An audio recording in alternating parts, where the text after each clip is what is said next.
Hello friend, ज्योति की फुलवारी में आप सभी का बहुत बहुत स्वागत है। दोस्तों, विंटर के फ्लावरिंग प्लांट कुछ ही समय का मेहमान होता है। 4 से 5 महीने इसकी लाइफ होती है।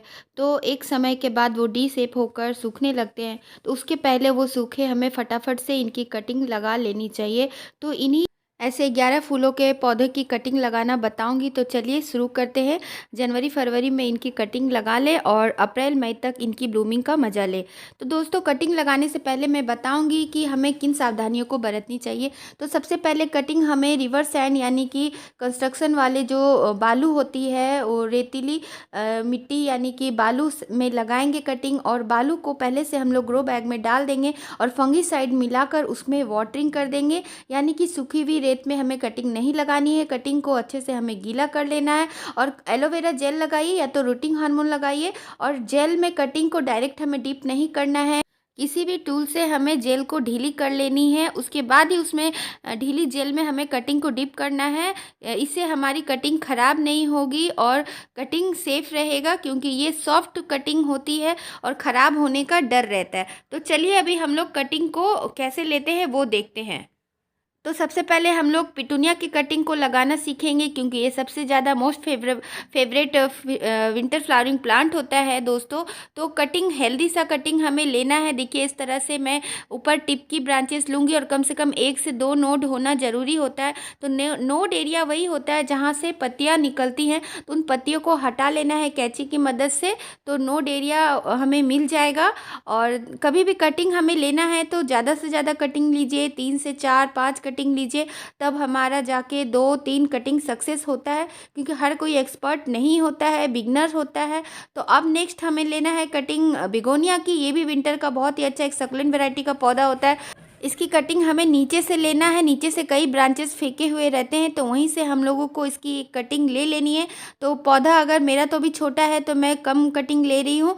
आप लोगों का पौधा अगर बड़ा है तो कम से कम 3-4 कटिंग ले ले और नीचे से पत्तियों को खाली कर दे, तो नोड एरिया हमें मिल जाती है। तो हर कटिंग में ये ध्यान रखना है कि नोड एरिया ज़रूर होनी चाहिए। और नेक्स्ट दोस्तों, अब हम लोग लेंगे, देखिए बहुत ही अच्छा विंटर का बहुत ही सुंदर भर भर कर फ्लावरिंग करने वाला फ्लावरिंग प्लांट ये है बर्बीना दोस्तों। बहुत ही कलर वैरायटी में आता है। तो इसकी भी हमें टिप की कटिंग लेनी है। और ध्यान रखना है कि ये जो ओल्ड हो जाता है ब्रांच, उसको नहीं लेना है, क्योंकि वो खोखला हो जाता है। तो टिप की कटिंग सॉफ्ट सी लेंगे हम लोग, तो बहुत ही आसानी से लग जाती है। और कटिंग ये मिट्टी में फेंक भी देने से ये कटिंग बर्बीना की लग जाती है।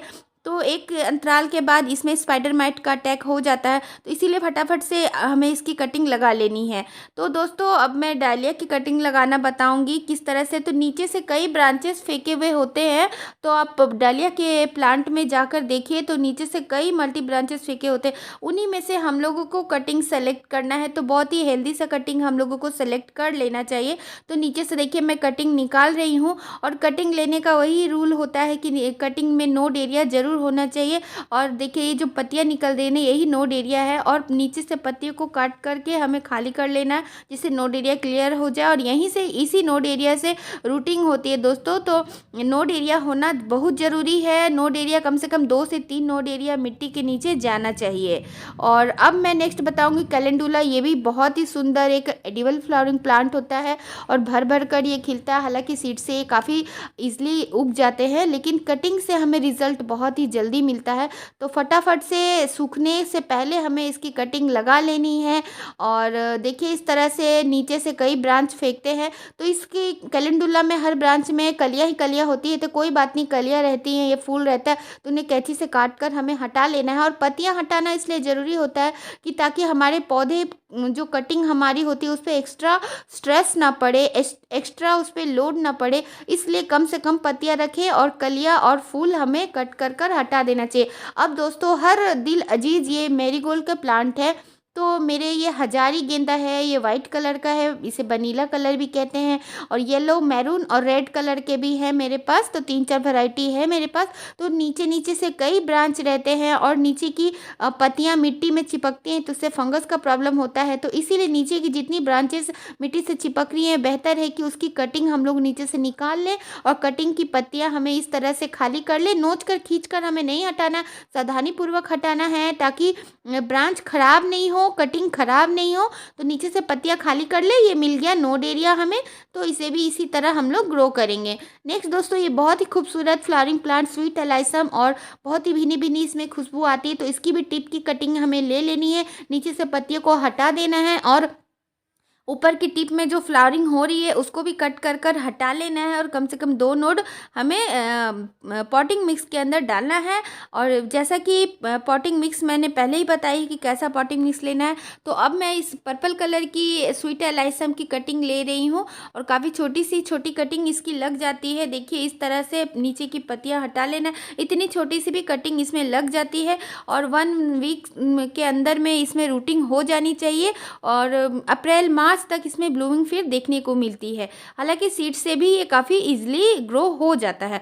और नेक्स्ट दोस्तों, मैं कैलन-कोई की कटिंग लगाना बता रही हूँ। इसके प्लांट में कई ब्रांचेस फेंके होते हैं, तो इस तरह से मोटी मोटी पत्तियों को हटा लेना है और कम से कम एक नोड, देखिए यहाँ एक नोड है, तो एक नोड रहने से भी ये ग्रो हो जाता है। तो इस तरह से इसकी कटिंग ले लिए। नेक्स्ट दोस्तों, डायंथस बहुत ही खूबसूरत फ्लावरिंग प्लांट होता है। तो डायंथस में भी कई ब्रांचेस फेंके हुए होते हैं, तो टिप की ब्रांचेस नीचे से जो रहती है वहीं से कटिंग निकाल लेना है। इस तरह से एक नोड होनी चाहिए, पत्तियों को खाली कर ले, हटा ले इस तरह से। और देखिए नोड एरिया हमें मिल गया। बस इसे ही नोड एरिया को मिट्टी में हम लोग रख देंगे तो काफ़ी आसानी से ये ग्रो हो जाता है और बहुत ये एक तरह से परमानेंट पौधा हो जाता है अगर हम लोग इसे रेनी सीजन में बचा ले तो। अब नेक्स्ट देखिए, गुलदाउदी कई जगह खिलकर ख़त्म हो चुके हैं, तो इसकी कटिंग अगर हम लोग अभी भी ग्रो करेंगे तो देखिए पौधा के नीचे से कई हेल्दी सकस निकलते हैं, तो उन्हीं सकस को हम लोग कट कर कर ग्रो कर लेंगे तो फरवरी तक इसमें ब्लूमिंग देखने को मिल सकती है। अगर ब्लूमिंग ना भी देखने को मिले तो ये प्लांट हमारा सेव हो जाता है। तो इस तरह से नीचे नीचे की पत्तियां हटा ले और ये सकस बड़ा ही हेल्दी होता है दोस्तों।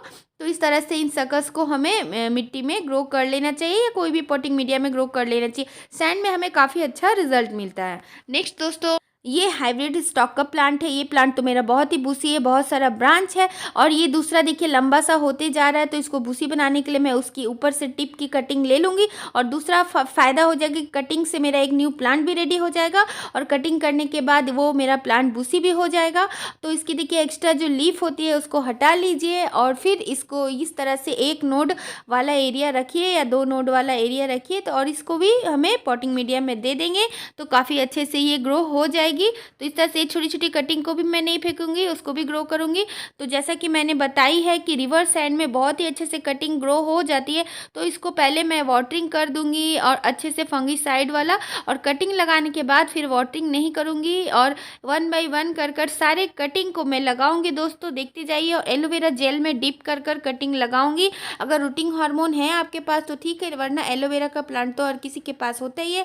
और क्या कोई भी टूल की मदद से जेल को ढीली कर लीजिए, नहीं तो कटिंग सॉफ्ट होता है, कटिंग टेढ़ा मेढ़ा होकर टूट जाएगा तो नोड एरिया नहीं रहेगा, तो वो कटिंग कभी भी ग्रो नहीं होगा दोस्तों। तो ये बात का आप ध्यान रखिएगा। कटिंग हमारे क्यों ख़राब होता है, या तो कटिंग हिल जाता है, कटिंग लगने के बाद कटिंग हिलनी भी नहीं चाहिए, इसका भी हमें ध्यान रखना है। तो पानी देते वक्त बहुत ही सावधानी रखिएगा कि कटिंग कभी भी हिलनी नहीं चाहिए। और कटिंग रखने का भी एक स्थान होता है, जैसे इस तरह से मैंने टब में कर कर रखी हुई है, ये भी तरीका बहुत ही अच्छा होता है। टब में थोड़ी सी बालू बिछा दीजिए रिवर्स सैंड और फिर आप टब में ही वाटरिंग कर दीजिए, तो वो वहाँ से नमी ऊपर खींच लेता है, मिट्टी कैपिलरी एक्शन के थ्रू खींच लेता है। तो देखिए मैं 1 बाय 1 करके जितनी कटिंग मैंने ली है, 11 तरह के ठंडी विंटर के फूलों वाले पौधों की कटिंग लगाना आप लोगों को बता रही हूँ। एक एक करके मैं सारे कटिंग को एलोवेरा जेल में डिप कर रही हूँ। उसके बाद कटिंग को डायरेक्ट कटिंग को सैंड में नहीं लगाना है, मैंने कैंची की मदद से होल बना ली है, उसके बाद ही मैं कटिंग लगा रही हूँ।